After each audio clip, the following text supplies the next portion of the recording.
नमस्कार दोस्तों। 71वीं बीपीएससी प्रारंभिक परीक्षा के साथ साथ बिहार में अन्य प्रतियोगी परीक्षाओं को ध्यान में रखते हुए बिहार स्पेशल की क्लास का यह 5वां वीडियो है। इसमें हम बिहार में ताल एवं झील, बिहार में वन, बिहार में प्रथम तथा बिहार में वर्षा का वितरण का आज अध्ययन करेंगे।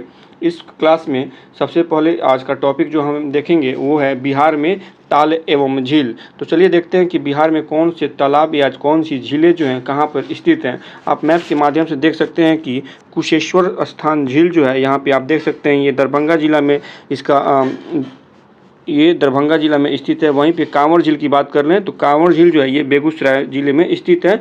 और सिमरी बख्तियारपुर झील की बात करें तो यह सहरसा जिले में स्थित है। इसके अलावा अगर देखें घोंघा झील जो है तो ये कटिहार जिले में स्थित है। जगतपुरा झील ये भागलपुर जिले में स्थित है। नागी नकटी झील ये जमुई जिले में स्थित है। और ककुलत जलप्रपात की बात करें तो ये नवादा जिले में स्थित है। इसके अलावा और भी कुछ झीलें हैं, जैसे कि ये है करकटगढ़ झील जो है ये तिलहर यानी कैमूर जिले में ये स्थित है। और वहाँ पे इसके बाद देखेंगे तो धुआं कुंड झील और दुर्गावती और राकिम कुंड ये जो है रोहतास जिले में स्थित है। इसको और अच्छे तरीके से आप यहाँ इस टेबल के माध्यम से देख सकते हैं कि कौन सा झील जो है किस जिले में स्थित है। तो यहाँ पे कुशेश्वर झील जो है ये दरभंगा जिले में स्थित है। सिमरी बख्तियारपुर झील सहरसा जिले में है। घोंघा झील कटिहार जिले में स्थित है। कांवर झील जो है ये बेगूसराय जिले में स्थित है। उसके अलावा ककोलत जलप्रपात की बात करें तो ये नवादा जिले में स्थित है। जगतपुरा झील जो है ये भागलपुर जिले में स्थित है। करकटगढ़ तिलहर झील ये दो झील है, करकटगढ़ अलग है, तिलहर अलग है, ये कैमूर डिस्ट्रिक्ट में ये स्थित है। और उसके अलावा देखेंगे तो धुआं कुंड झील, दुर्गावती झील तथा राकिम कुंड जो झील है ये रोहतास जिले में अवस्थित है। ठीक है, तो आगे देखते हैं। इसके बाद हम देखेंगे कि इन जो उपरोक्त जो झीलें थी उसको थोड़ा यहाँ पे हम डिटेल में देखेंगे। जैसे कि कांवर झील है, यह बेगूसराय के मझौल में स्थित है। यह 16 वर्ग किलोमीटर क्षेत्र में फैली हुई है। यहाँ प्रवासी पक्षी शरद ऋतु में आते हैं। वर्ष 1989 में इसे पक्षी विहार का दर्जा प्राप्त हुआ है। वर्ष 2020 में इसे रामसर स्थल का दर्जा प्राप्त हुआ है। यह एक ओक्सबो लेक है। इसके अलावा अगर ककोलत जलप्रपात की बात करें तो यह नवादा जिले में स्थित है। यह कोडरमा की पहाड़ियों से निकलता है तथा यह एक पर्यटन स्थल के रूप में प्रसिद्ध है। इसके अलावा सिमरी बख्तियारपुर की बात करें तो यह सहरसा जिले में, यह झील जो है सहरसा जिले में स्थित है। यह अनेक झीलों के मिलने से बना है तथा इसमें जमुनिया, सरदिया, कुमिनी ये मुख्य झीलें हैं। इसका आकार जो है ये घोड़े के नाल का इसका आकार है। आगे के कुछ अगर झीलों की बात करें तो इसमें हम देखेंगे कुशेश्वर स्थान झील जो है ये मुख्य रूप से दरभंगा के कुशेश्वर में स्थित है।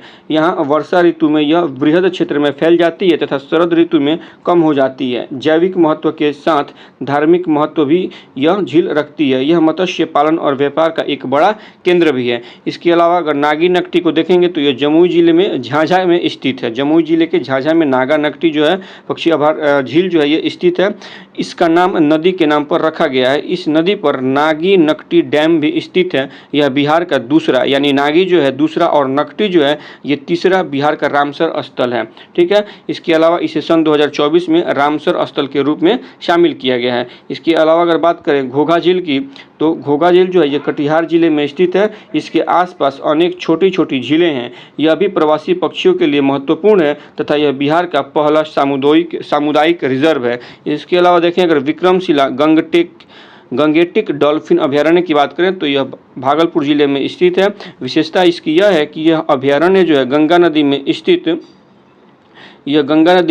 है और यहाँ गंगा नदी का दुर्लभ डॉल्फिन पाई जाती हैं। यह गंगा नदी के जैव विविधता के संरक्षण के लिए अति महत्वपूर्ण है। इनके अलावा अगर देखें कि बिहार में वनों की स्थिति क्या है तो अभी हाल ही में वन स्थिति जो रिपोर्ट आई है वर्ष 2023 की, उसके अनुसार आप यहाँ पे आंकड़ों को देखेंगे तो अति सघन वन अगर कहीं है बिहार राज्य में तो ये पश्चिमी चंपारण में अति सघन वन यहाँ पे सबसे ज़्यादा पाया जाता है। वहीं पे अगर बात कर लें टाइगर रिजर्व की तो वाल्मीकि बाघ आरक्षित क्षेत्र यानी वाल्मीकि नगर पश्चिमी चंपारण में वाल्मीकि बाघ आरक्षित क्षेत्र है। इसके साथ ही वाल्मीकि राष्ट्रीय उद्यान भी पश्चिमी चंपारण में आपको देखने को मिल जाएगा। इसके अलावा कुछ और बात और सर्वाधिक वनों का प्रतिशत वाला क्षेत्र कौन सा है या न्यूनतम वन क्षेत्र वाला जिला कौन सा है, तो आप देखेंगे न्यूनतम वन क्षेत्र वाला जिला जो है वो शेखपुरा है तथा सर्वाधिक वन क्षेत्र वाला जिला जो है वो कैमूर है। इसके अलावा कैमूर में आप देखेंगे कि यहाँ पे सर्वाधिक खुला वन भी पाया जाएगा कैमूर में। इसके अलावा हम इसको एक टेबल के माध्यम से नीचे बहुत ही अच्छे तरीके से देख सकते हैं। यहाँ पे सर्वप्रथम 1987 में वन रिपोर्ट को जारी किया गया था। उसके बाद से प्रत्येक 2 वर्ष में इसे भारतीय वन सर्वेक्षण द्वारा जारी किया जाता है। वन रिपोर्ट 2023 के अनुसार बिहार में 7532.45 वर्ग किलोमीटर वन क्षेत्र है, जो राज्य के कुल क्षेत्रफल का 8% है।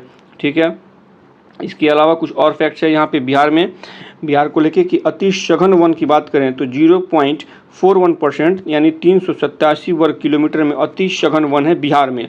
ठीक है, उसके बाद मध्यम सघन वन की बात करें तो 3.49% अर्थात 3285 वर्ग किलोमीटर मध्यम सघन वन है बिहार के कुल भूभाग में। वहीं पे खुले वन की बात करें तो 4.10% जो है ये खुला वन है, जो कि अगर पूरे भूभाग का देख लिया जाए तो 3861 वर्ग किलोमीटर पड़ता है। वहाँ पे वन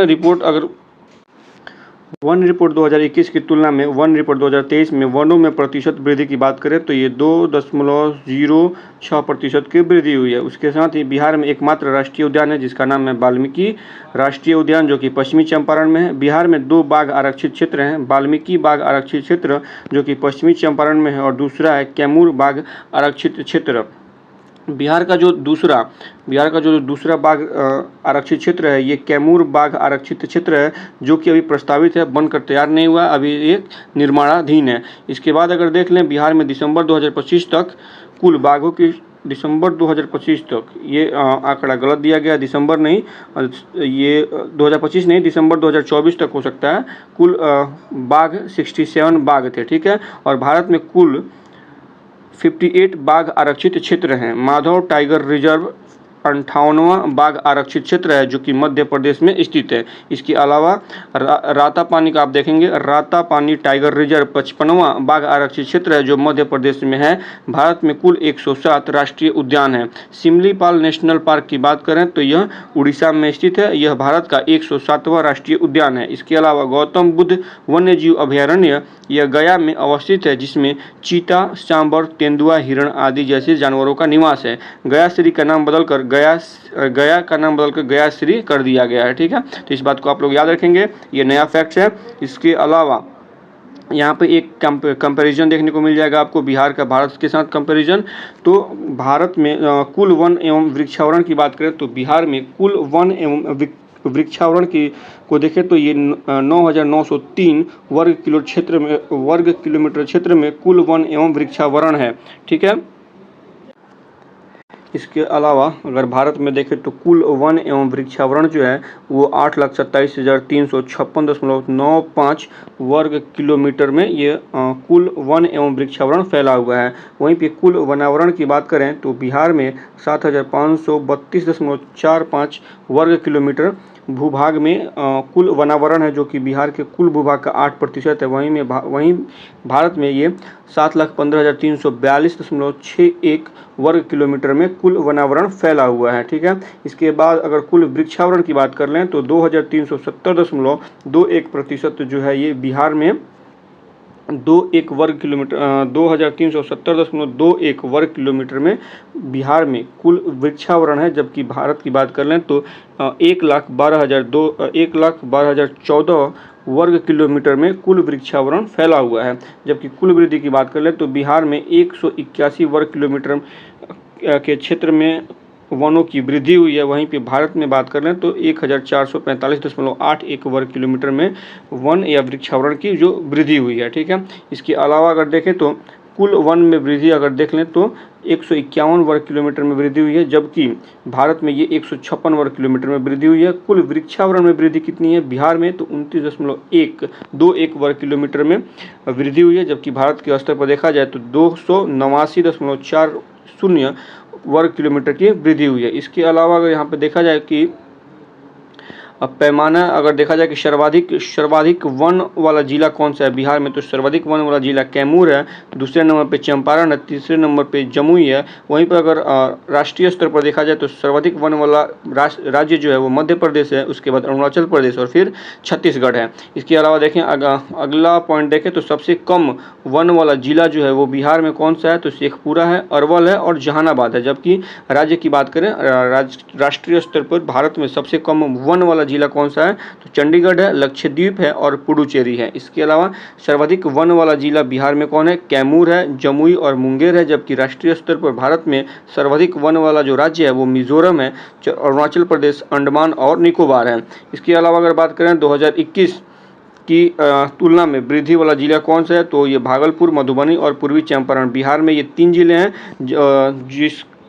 जिसकी 2021 की तुलना अगर वर्तमान 2023 की रिपोर्ट से की जाए तो इनमें वृद्धि हुई है। तो किन किन जिलों में वृद्धि हुई है, भागलपुर, मधुबनी और पूर्वी चंपारण में।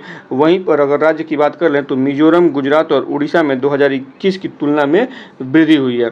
आगे देख लेते हैं बिहार में वर्षा का वितरण कैसे होता है। तो आप यहाँ पे देख सकते हैं कि बिहार में दक्षिण पश्चिमी मानसून का आगमन सामान्यतः जून के मध्य में होता है। ठीक है, इस मानसून से राज्य के पूर्वी क्षेत्र में 8 जून एवं पश्चिमी क्षेत्र में 15 जून तक वर्षा आरंभ होती है।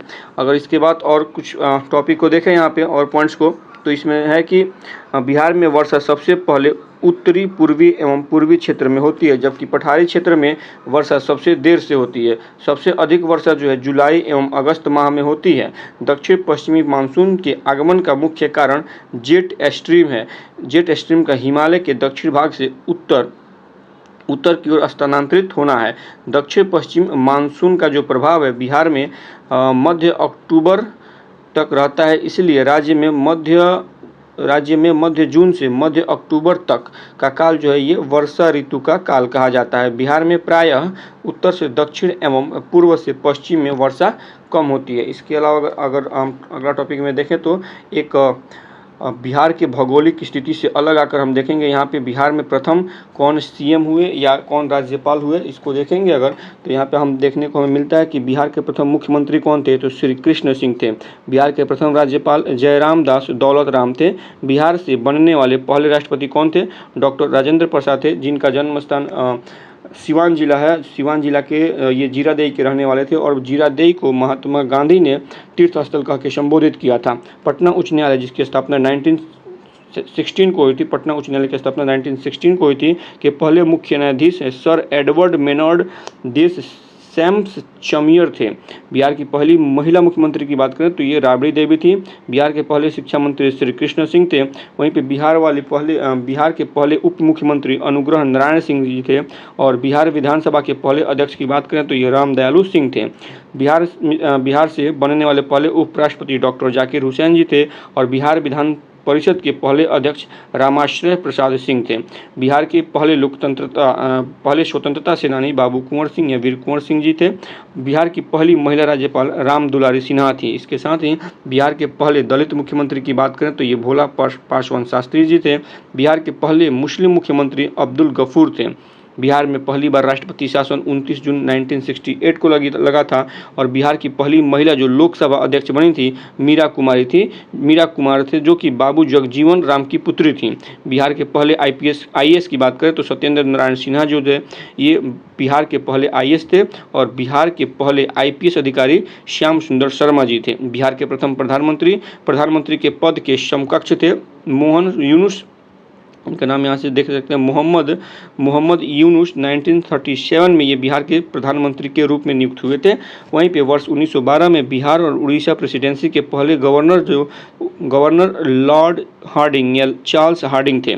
इसके बाद देखेंगे बिहार का पहला बौद्ध स्थल जो कि यूनेस्को धरोहर में शामिल हुआ बोध गया है। वर्ष 2002 में बोध गया को यूनेस्को की विश्व धरोहर की सूची में शामिल किया गया था। बिहार उड़ीसा प्रांत का प्रथम गवर्नर सत्येंद्र प्रसाद सिन्हा जी थे, जिनका कार्यकाल वर्ष 1920 से 1921 तक रहा था।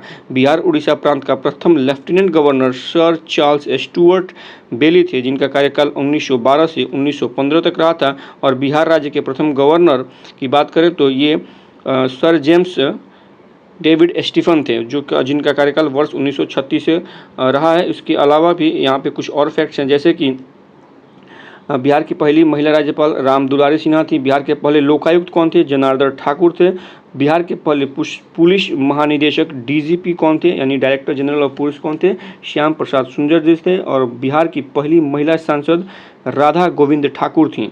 बिहार की पहली ओलंपिक पदक विजेता कर्णम मल्लेश्वरी जी थी। इन्होंने यह पदक जो है वो वजन उठाने की कैटेगरी में इन्होंने यह पदक जीता था। बिहार की पहली महिला आईएएस अधिकारी मंजू सिन्हा थी। तो इस प्रकार से आज का जो वीडियो है इस टॉपिक के साथ यहाँ पे समाप्त करते हैं। आज के वीडियो में हमने पढ़ा है बिहार में ताल और झील की क्या स्थिति है। इसके अलावा हमने पढ़ा है कि बिहार में वन की क्या स्थिति है, और हमने देखा है कि बिहार में वर्षा का वितरण कैसे होता है। साथ में हमने देखा कि बिहार में प्रथम स्थान पर कौन मुख्यमंत्री या कौन सीएम बने हैं, राज्यपाल कौन बने हैं। तो यहाँ पे इस वीडियो को समाप्त करते हैं। फिर मिलेंगे किसी दूसरे वीडियो में मिलते हैं। तब तक के लिए धन्यवाद।